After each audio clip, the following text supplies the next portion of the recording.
Arkadaşlar hoş geldiniz. Bugün sizinle Felix'in, Arzu'nun çalışmayan bir saç kurutma makinesi var. Onun arızasıyla ilgileneceğiz. Bunun sıkıntısı dediğim gibi çalışmıyor. Ürünü tanıtayım öncelikle size. Ürünümüz Felix'in Norma serisi bir saç kurutma makinesi. 1600 watt gücünde arkadaşlar. Şimdi öncelikle her zaman yaptığımız gibi ne kontrolü yapıyoruz? Kablo kontrolü yapıyoruz. Yani biz bunları böyle hep bu alışkanlığı yaptığımız için şöyle sarma alışkanlığını bunlar şuradan genelde kopar. Bunu nasıl yapıyoruz? Fişimizi prize takıyoruz ve cihazımızın düğmesini açıp şunu yapıyoruz. Şu şekilde. Çalışıyor mu? Çalışmıyor. Bakın açık. Çalışıyor mu? Çalışmıyor. Tamam. Şimdi ne yapacağız? Sökeceğiz. Şu ağzını aldım. Fişini yerinden çıkardım. Bunu Felix özel bir vida kullanmış. Herkes kendiliğinden sökmesin diye. Bakın normal tornavida ucu gibi bir uç değil. Bakın şurada bir şeyi var. Ortasında bir içe girinti var. Bunu ben bir alyan anahtarından matkapla taşla ağzını açıp demir testereyle de bir içeriye girinti oluşturup öyle bir anahtar imal ettim. Normalde bu anahtarlardan hırdavatçılarda, tornavidadan hırdavatçılarda bulabilirsiniz. Ya evde kendiniz de eğer demir testereniz vesaire varsa düz tornavidanızın ortasını yarıp o şekilde de kullanabilirsiniz. Şöyle de bir yakından göstereyim.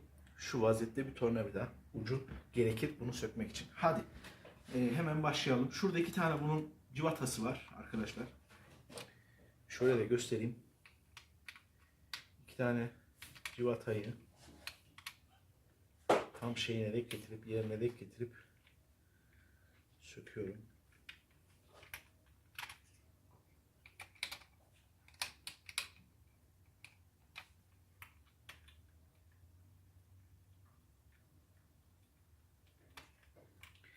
Bunu söktükten sonra bir daha sefere uğraşmayayım falan derseniz bunun yerine uyacak herhangi bir civatayı da yani aynı kalınlıkta bir civatayı da standart piyasada kullanılan civatayı da yerine vidalayabilirsiniz. Ama ben orijinali bozulmasın diye elimde tornavida da var.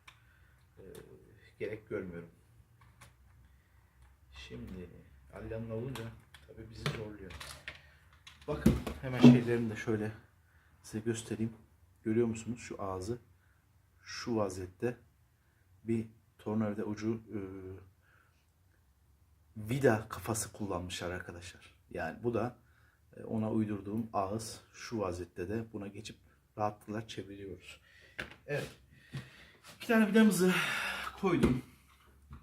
Hemen ürünümüzü açmaya çalışalım. Şurada bunların tırnakları var. Bir tornavida yardımıyla tırnaklarını açtım. Sırada üst taraftakiler var.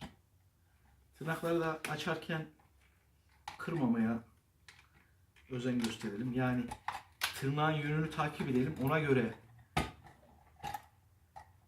şeyler asılalım. Plastikleri şeyine göre asılalım.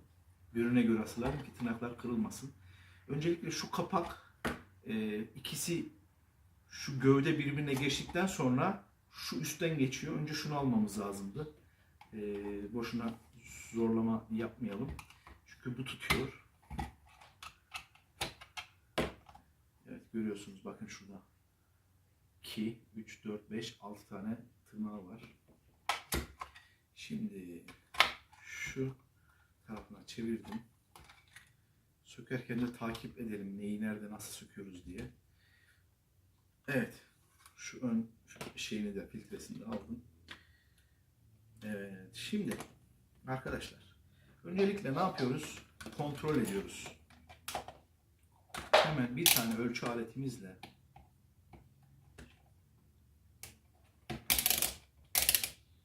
ses pozisyonuna getirip Bakın bunu değdirdiğimiz zaman hem sesli ötecektir hem de rakamlar değişecektir. Biz neyin kontrolünü yapacağız? Burada kablo kopuğunu az önce baktık ama yine de emin olabilmek için kabloyu tekrar kontrol edeceğiz. Bir ucuna şeyimi değdiriyorum. Kontrol multimetremin ucuna, dijital multimetremin kablosunu prizin fişin ucuna getirip diğer ucuna da hemen şurada ucunun sivri tarafıyla kablonun üzerine bastırıyorum ki elektrik geliyor mu gelmiyor mu ona bakacağız. Evet. Şu uç sağlam. Diğer ucuna getirdim. Bu ikinci ucu da kontrol ediyorum. Evet. O da sağlam. Yani bu arada şöyle de oynatıp da daha sağlamlığını kontrol edebiliriz. Evet. Kablomuz sağlam ise ne yapacağız? Hemen şöyle bir masamızı üzerine sokalım. Şöyle. Evet. Anahtardan olabilir sorun. Sorun anahtardan olabilir. Kabloyu geçtik. Kablo sağlam. Arada anahtarda olabilir ve şu iç şeyden olabilir. Rezistans sisteminden olabilir. Motorun rahat döndüğünden de emin olun arkadaşlar. Genelde çoğunlukla buraya bayanların saçları gidebiliyor ve motorun altına sıkışıp motorun dönmesine engel oluyor. O yüzden motor şu rahatlıkla dönüyorsa problem yoktur. Motorumuz da rahat dönüyor bunda. Evet, motor ve rezistans bölümünü şu vaziyette şöylece şöyle her zamanki gibi bir çizik atalım ki şöyle bir çizik atalım. Sonra neredeydi, nasıl söktüydük, ağza mı geldi, şeye mi geldi, cebelleşmeyelim diye. Zaten şu alt tarafındaki şu girinti de kablolu tarafa gelecek. Şu kablolu tarafa. Çok fazla yönü değişmez ama yine de siz işaretlemenizde fayda var diye görüyorum. Düşünüyorum. Şimdi şöyle incelediğimde problemin ne olduğunu anlamaya çalışıyorum arkadaşlar. Evet. Bak gördüm. Şimdi burada bakın şu kopuk teli buradan görebiliyor musunuz bilmiyorum ama şuradan kopmuş. Görüyor musunuz? Bak şuradan. Bu tel kopmuş. Buradan bir kopuk var. Başka var mı ona bakacağım. Şöyle uçlardan kontrol ediyorum. Bu niye olur bu kopuk? Yani zamanla oluyor. Zamanla eskidikçe, kullandıkça oluyor. Bayağı bir yıllardır kullandığımız şey. Adını size söyleyeyim. Saç kurutma makinesi. O yüzden evet. Başka bir şey yok. Şurada şu kopuğumuzu bağlayalım arkadaşlar. Yan keskimi aldım.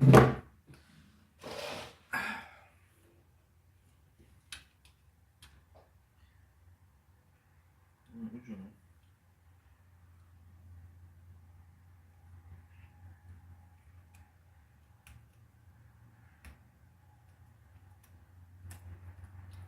eski kablolarını temizleyeceğim. Eski kablolar orada bayağı bir yığıntı oluşturmuş. Öncelikle onu bir şuradan geçtiği yerde bir temizleyeyim arkadaşlar. Bakın şöyle de göstereyim ki size geçtiği şeyi.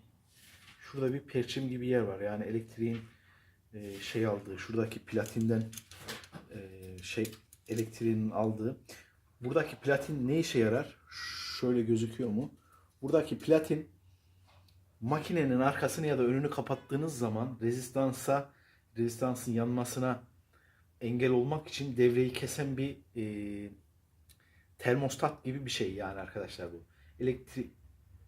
Arkadan hava akışı ya da önden hava akışı olmadığı zaman bu rezistanslar soğuma yapmayacaktır ve teller kopacaktır. Yani Aslında bunun kopma sebeplerinden bir tanesi de eğer önünü arkasını şey yaparsanız bu rezistanslar yanar. Bu teller de o yüzden de kopabilir. O yüzden bu platinin görevi de buradaki şu platinin görevi de e, bu devreyi kesme cihazı emniyete alma sistemidir. Bir çeşit sigortadır da diyebiliriz. Evet, şurayı temizleyelim.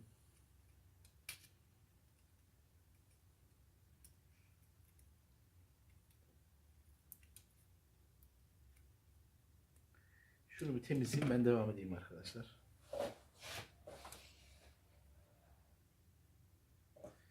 Evet. Şimdi temizledim. Bu deliği, perçimin olduğu deliği arkadaşlar. Bakın şuradan temizledim. Şimdi ne yapacağım? Kopuk iki tane ucumuz var burada. Bakın şöyle göstereyim. Kopuk iki tane ucumuz var. Biri şu, biri de şu. Şu. Şimdi bunların uçlarını birazcık doğrultacağım. Kıvrılmış tarafları. Birazcık uzatacağım. Diğerini de aynı şekilde.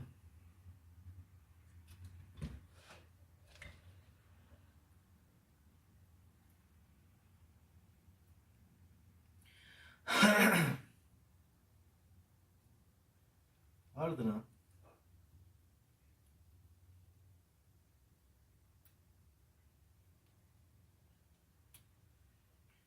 yeteri kadar doğrulttuktan sonra birbirine bunu saracağım arkadaşlar. Birbirine saracağım ki bu bununla devreyi tamamlayacak. Devreyi tamamlayacak. Şu şekilde yaptıktan sonra şu şekilde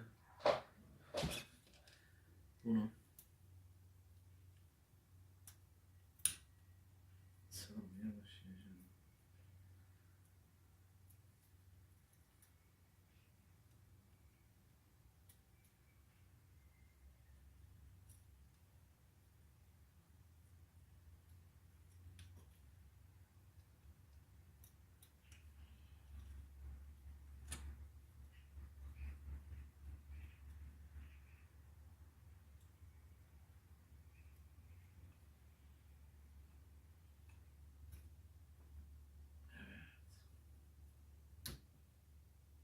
Biraz da penseyle sıkılaştıracağım ki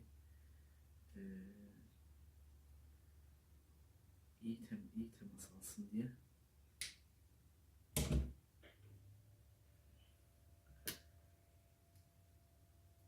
Ki ark yap, yani gevşek bir sarım olursa şey daha çabuk kopabilir. Kablo daha çabuk kopabilir, tel daha çabuk kopabilir. Şimdi şurada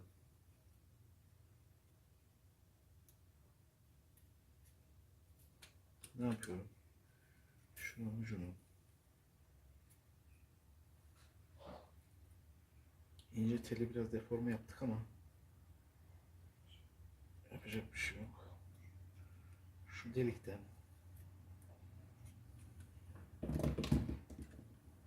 geçiriyorum. Perçin deliğinden bir karganın yardımıyla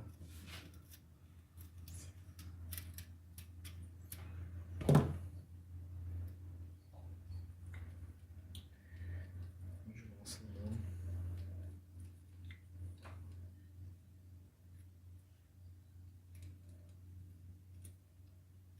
İkinci bir şey geçirebilir miyim diye bakıyorum. İkinci bir kez dolayabilir miyim diye bakıyorum da.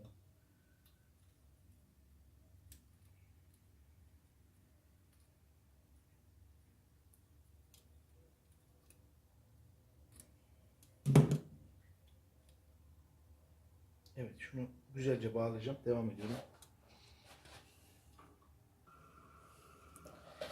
Şimdi arkadaşlar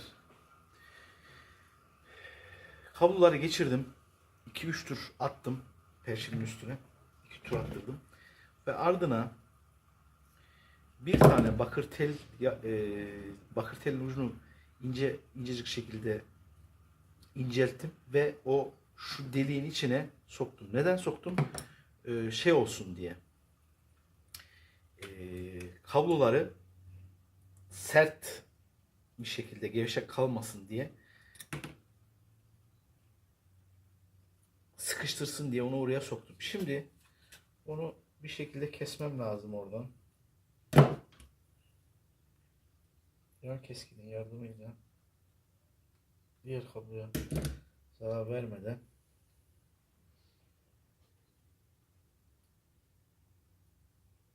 perçimoyla, yan keskimiz iyi kesemedi. Evet. Şimdi bayağı iyi sıkıştı. Kablomuzu geçirdik, sıkıştırdık ve yerine oturtalım ve devam edelim arkadaşlar. Rezistansımızın olması gerektiği şeye, hazneye, kanala oturtalım. Fazla deformasyon olmuş yerlerini düzelterek kıvrımlarını, yuvarlaklarını vererek eski yere ne oturtalım ve bu işlemi tamamlamış olalım.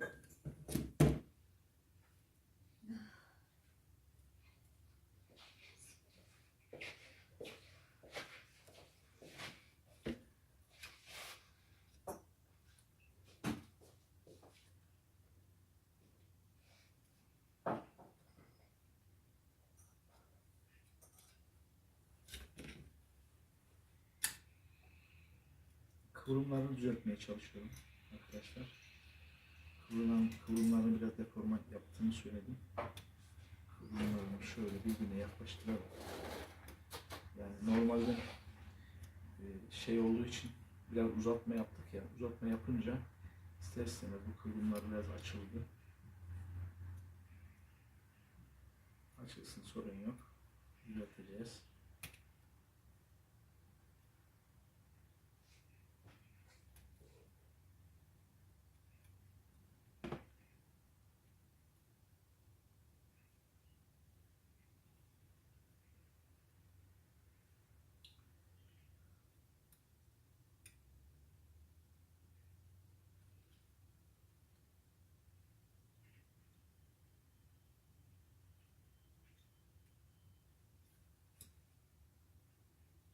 Öbür tellere, şu bağladığım tellere değdirmemeye çalışıyorum. Belki ince saç teli, ince tel kopabilir diye. O yüzden biraz ayar vermeye çalışıyorum da. O yüzden birazcık oyalandım. Şu arka taraf oturmamışmış yerine. Eski yerine oturtuyorum arkadaşlar. Bir şey olmayacaktır inşallah. Şurada kanallar var, görüyorsunuz. 1, 2, 3, 4, 5. O kanalını oturttum. Şu teli biraz aşağı doğru bastıralım ki dış hazneye vurup kısa devre yaptırmasın. Evet. Bence tamam. Şu vaziyette şu kanallara oturtarak bağlantısını yapıp işlemi çözdük. Şimdi gelelim geri toparlamaya. Öncelikle ne yapmıştık? Şu içe girinti, çukurluk girinti, şu kablo kısmına gelecek dedik. Bir de bunların, şu kağıt haznenin şurada geçiş şeyleri var. Geçiş yerleri var. Oraya da geçireceğiz. Yani bu işlerde birazcık sökmeyi sökerken dikkat ederseniz, işin en kolay tarafı tamir tarafıdır. Geri toplamak zordur. O yüzden sökerken mutlaka takip edin ki takarken nereye denk geliyordu, nasıl oluyordu, cebelleşir durursunuz tabiri caizse. Parçayı geçirdim.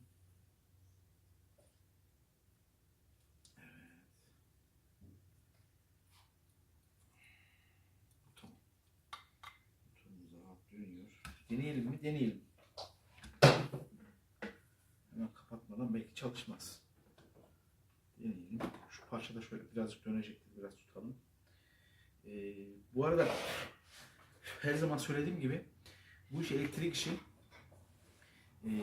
çok ciddi yaralanmalara, ölümlere sebep olabilir. Lütfen bu işleri yaparken çok dikkatli olun. Eğer gençler, çocuklar zaten hiç eline almasın, gençler de yaparken bilen kişinin yardımıyla yapmasında fayda var. O yüzden elektrikten her zaman tedbir elden bırakmayın. Çok ciddi şeydir arkadaşlar, ciddi bir iştir. Hadi devam edelim. Evet. Şu birinci kademe. İkinci kademe. Sıcaklaşıyor. Çalıştı arkadaşlar. Sorunu çözdük. Evet. Dedik ki geri toparlayalım.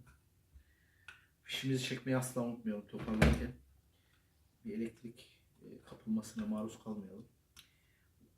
Şu elimdeki parça da, şu parça da arkadaşlar ısı devresini, ısıyı devreden çıkaran soğutma düğmesidir. Bu genelde saç kurutmaların çoğunda vardır. Ani olarak şeyini değiştirebilirsiniz, ısısını. Yani soğuk basarsanız soğuk olur. Çekersiniz, sıcağı devreye sokar. Bu da o düğmesidir. Bunların falan yerine oturduğundan emin olun. Şimdi bunu yerine oturttuk. Bu seçici hız anahtarını yerine oturttuk. Diğer kabloları yerine oturttuk. Bunun anahtarı bu. Ardına ağız tarafındaki filtresi var. Bunların şuralarda kanalları var, setleri var. Ona denk getirmeniz lazım şuraları. Yoksa oturmayacaktır. Zorlayacaktır sizi arkadaşlar.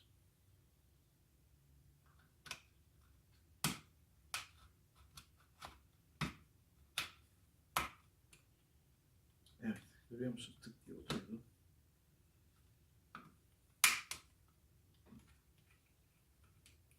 Yerine koyduk.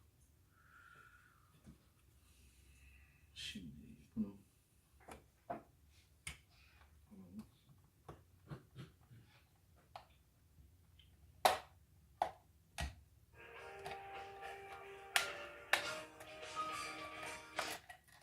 Alo.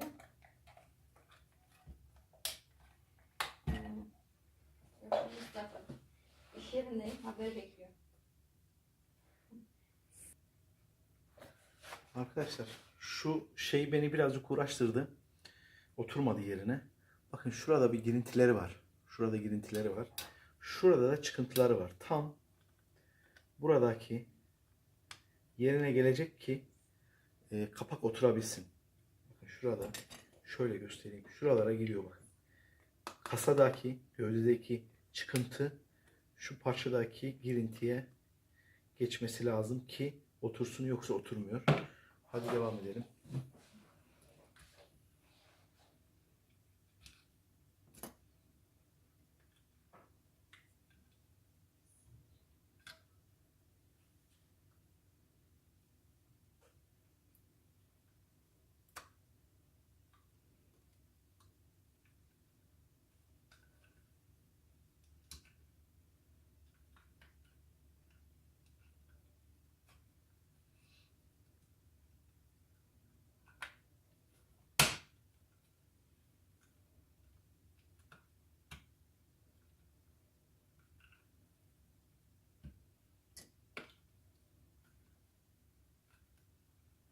Bunları tuttuk.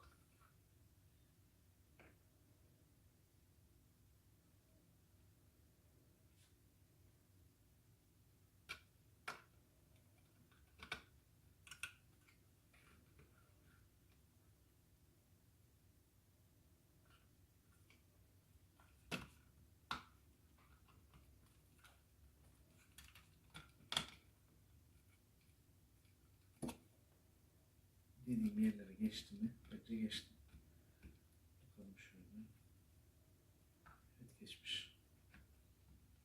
geçtikten sonra evet, bazı şeyler böyle insanı biraz zorlayabiliyor. Uyuz ediyor da tabiri caizse. Şimdi şöylece şunu oturttuk, anahtarı oturttuk. Kabloyu da yerine oturtalım.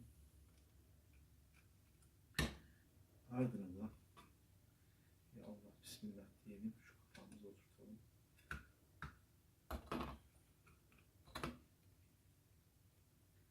Birinci aklımda bir şey şu an itibariyle gözükmüyor. Şunu da birinci konuma aldım.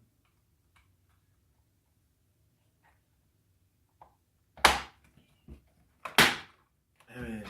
Bakın. Şak diye oturdu. Evet, demin oturmamıştı. Beni bayağı bir üzmüştü. Yine bunun şu tırnaklarından bahsetmiştim videomun başında. Çift tırnak, çift deliğe, çift delik alt üst herhalde fark etmiyor mu? Bakalım, fark etmiyormuş arkadaşlar. Bunu da şöyle oturttuk. Tamam. En son vidalamadan bir daha kontrol edelim. Evet. Arkadaşlar.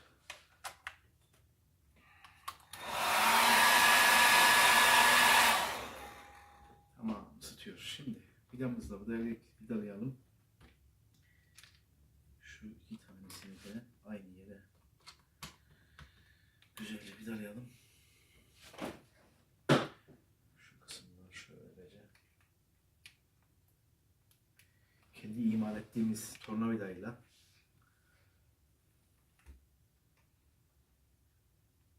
abi alyan tornavida olduğu için birazcık bizi üzüyor. Şöyle sapından tutarak en azından boşluğunu alabiliriz.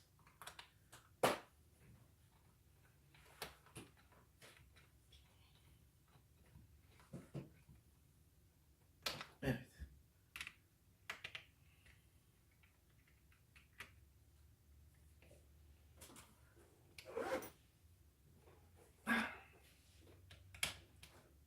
Bunu da güzelce sıktık. Bir daha deneyelim.